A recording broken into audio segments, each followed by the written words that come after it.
Ok, je ne sais pas aujourd'hui rien qui marche avec les vidéos, toujours des problèmes. Alors je dois encore refaire la démonstration. Preuve. Alors qu'est-ce qu'on vous démontrer pour la technique de Riemann? On vous démontrer que, voilà, si alpha, alors l'intégrale de Riemann, ça veut dire l'intégrale de a à plus l'infini. On vous démontrer que l'intégrale de a à plus l'infini de 1 sur t puissance alpha de t, ça c'est l'intégrale de Riemann, à strictement positif bien sûr. Il converge si alpha supérieur strictement à 1, diverge, si alpha inférieur égal à 1. D'accord? Regardez ça très bien. C'est très facile. Alors, comment on va faire ça? Alors, on va supposer si alpha. Tout d'abord, on va commencer par le cas alpha, alpha différent de 1. Alpha différent de 1. On va essayer d'utiliser le cas alpha égale à 1 tout seul. Alors, cette intégrale, c'est très facile. Je vais aller directement cette intégrale. Vous pouvez la calculer, cette intégrale. Donc, je mets ici x. Donc, l'intégrale de a à x de 1 sur t puissance alpha dt. Ça, c'est facile. C'est quoi? C'est 1 sur, donc c'est x puissance 1 moins alpha sur 1 moins alpha ici, moins a à la puissance 1 moins alpha. C'est très facile de calculer ça, puisque alpha est différent de 1. Alors, regardez, quand x tend vers plus l'infini, ça va tendre. Alors, si alpha inférieur supérieur strictement à 1, qu'est-ce qui va se passer? Si alpha supérieur strictement à 1, ça va tendre vers 0. Ça va tendre vers 0, et tout ça va tendre, donc on appelle ça i. I, ça va tendre vers quoi? Parce que x tend vers plus l'infini. I, ça va tendre vers quoi ici? Tu fais tendre x vers plus l'infini, alpha et 1 moins alpha est négatif. Donc ça va tendre vers moins, moins a à la puissance 1 moins alpha sur 1 moins alpha, qui appartient à R sur valeur finie. D'accord? Sur valeur finie. Donc vous voyez, lorsque alpha est supérieur strictement à 5, ça tend vers R. Ça tend vers un élément fini. Si alpha inférieur strictement à 1, qu'est-ce qui va se passer? I, lorsque x tend vers plus l'infini, regardez, ça va devenir positif. Ça, plus l'infini, positif, ça donne plus l'infini. Donc, diverge. Donc, dans ce cas, converge. Ici, converge, ici, diverge. Oui, c'est ce qu'on cherche. Alors, pour le cas alpha égale à 1, vous mettez ici alpha égale à 1, vous allez avoir l'intégrale de 1 sur t. L'intégrale de 1 sur t, c'est ln. ln, ça tend vers plus l'infini. ln, ça tend vers plus l'infini. Je vais l'écrire. Donc, il nous reste le cas alpha égale à 1. Le cas alpha égale à 1. Si alpha égale à 1, qu'est-ce qui se passe? L'intégrale va devenir quoi? I, je l'appelle I. I, ça va être égal à quoi? C'est très facile. À ln de quoi? ln de valeur absolue de x moins ln de a. Ou non? Alors, si x tend vers plus l'infini, ça tend vers plus l'infini. Donc, pour alpha égale à 1, ça diverge. Enfin, on a démontré, dans le cas alpha supérieur inférieur égal à 1, ça diverge. Et pour alpha supérieur strictement à 1, ça converge. Donc, des exemples faciles.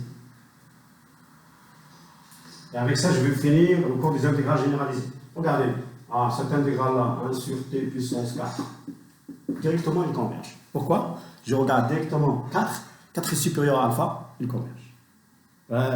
4 est supérieur strictement à 1, il converge. Regardez. Puissance 3 demi. Il converge. Pourquoi? 3 demi supérieur strictement à 1, il converge.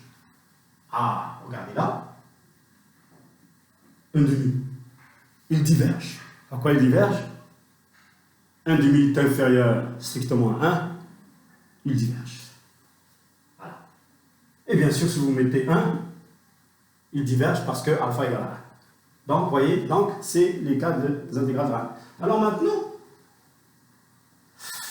Maintenant, une corollaire, facile à ça, donc, c'est ce que je veux dire, ce que vous allez utiliser toujours dans les exercices.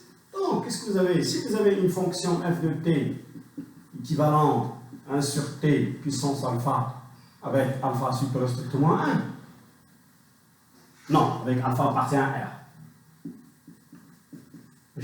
On s'en fout, alpha appartient à R. Vous avez une fonction, alors, bien sûr, j'ai dit l'équivalence dans la même nature. D'accord? Même nature. Ce qui se passe pour celle-là, se passe pour celle-là. Donc, ce que vous allez faire durant l'exercice, vous allez essayer de comparer, de chercher une fonction 1 sur t puissance alpha qui est équivalente à votre fonction, et vous allez dire, voilà, si alpha supérieur à 1 implique que ma fonction diverge. L'intégrale de f de t plus l'infini diverge. Voilà, supérieur, converge. Si alpha inférieur ou égal à 1 implique automatiquement que l'intégrale de ma fonction aussi diverge. Pourquoi?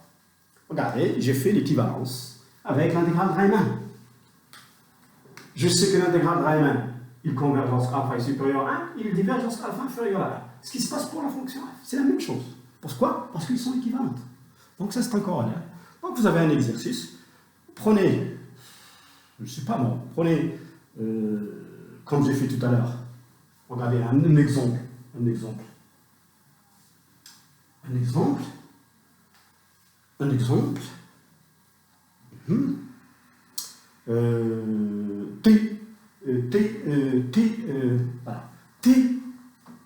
T puissance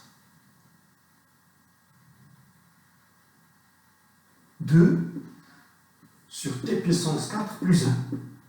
Ça, c'est la fonction f de t. D'accord? Ça, c'est la fonction f de t. Et bien sûr, je veux demander de nous chercher l'intégrale, par exemple, de a plus l'infini de la fonction f de t. Est-ce qu'il converge ou il diverge? Très bien. Vous voulez... Ah, c'est ça la question. Est-ce qu'il converge ou il diverge? Hein? Alors, qu'est-ce que vous allez faire? Vous allez utiliser la technique de Riemann. Ça veut dire que vous allez essayer de chercher une fonction équivalente à votre fonction, une fonction de Riemann, de type de Riemann, qui est équivalente à votre fonction f. Et vous allez dire qu'ils ont la même nature. Alors, regardez.